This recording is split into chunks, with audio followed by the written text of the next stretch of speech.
Okay. Ano yung ina-harvest mo, sir? Kangkong, pagsahog namin sa isda,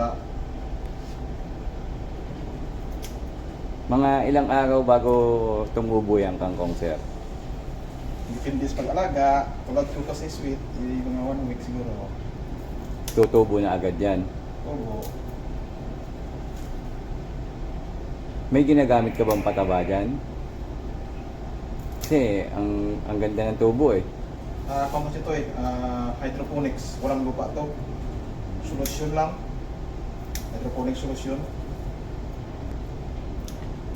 Okay na ba to? Okay na yan, sir. Okay. Kangkong. As you can see, pasilip sa kanila. Wala siyang lupa.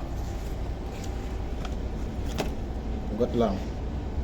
Hydroponics. Hydroponics. Silipin mo sa loob. Tubig lang. Hydroponics. Ayan mga guys, pwede kayo Ito, magtanim ng walang ito naman, lupa. same lang sila na kangkong, kaso lang ito, lupa.